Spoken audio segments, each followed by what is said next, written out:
सरकार में जो लोग आज सत्ता पे जो काबिज है,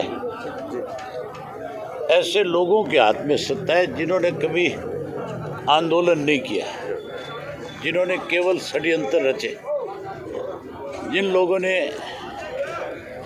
इस देश के लोगों को आपस में बांटा, कहीं हिंदू और मुसलमान को बांटा, कहीं सिख और हिंदू को बांटा, कहीं उन्होंने मराठा और हिंदू के नाम पे भी राजनीति करी, कहीं पटेल और हिंदू के नाम पे राजनीति करी।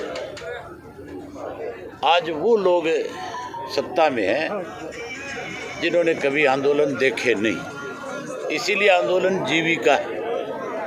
लेकिन उसको ये पता नहीं देश के प्रधानमंत्री को कि बिना आंदोलन के बिना ये देश आज़ाद नहीं होता है। इस देश की आज़ादी के लिए बहुत लंबे समय तक लड़ाई लड़नी पड़ी और उस लड़ाई में सबसे बड़ी भूमिका जो थी वो किसान की थी। उस किसान ने तब ये नहीं देखा था कि इसका नेतृत्व कौन कर रहा है, तब उसने ये नहीं देखा था कि इसकी अगुवाई किसके हाथ में। उसको एक ही जुनून था कि मैंने देश को आज़ाद कराना है, और ये देश आज़ाद हुआ। आज की तारीख के अंदर भी जो किसान है वो ये नहीं देख रहा कि तेरा नेतृत्व कौन करने लग रहा है।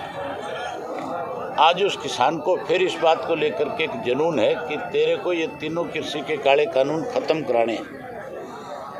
जहाँ देश के प्रधानमंत्री को इस बात को लेकर के सोचना चाहिए कि इस अन्नदाता की वजह से इस देश की जो है आर्थिक हालत ठीक हुई है।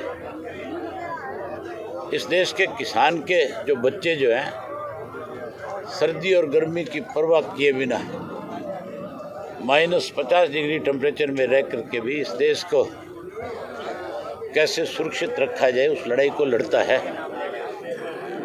अगर वो भाई इस देश को सुरक्षित रख सकता है तो फिर इस देश का अन्नदाता जो है वो इसके अंदर की सरकार को इस बात के लिए मजबूर भी कर सकता है। सर, सरकार में तो आपका अब भी समय है कि प्रधानमंत्री को बात मान लेनी चाहिए। सर, सरकार में आपके भतीजे हैं युद्धवीर सिंह के साथ हुआ गुजरात में, उन्होंने प्रेस में गिरफ्तार कर लिया है, किस तरह देखते हैं? मेरे भतीजों से उस दिन रिश्ता खत्म हो गया था राजनीतिक तौर पे, जिस दिन उन्होंने चौधरी देवीलाल की पीठ में छुरा घोंप दिया था।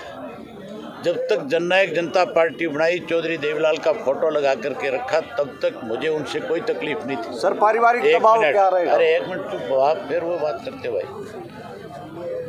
मेरे को उस दिन तकलीफ हुई थी जिस दिन उन्होंने जाकर के बीजेपी को समर्थन दिया था। मैंने उस दिन ये फैसला कर दिया था कि जो लोग चौधरी देवीलाल की नीतियों को गिरवी रख सकते हैं, जो उनकी पीठ में छुरा घोंप सकते हैं, मैं उनके साथ रिश्ता नहीं रखूँगा।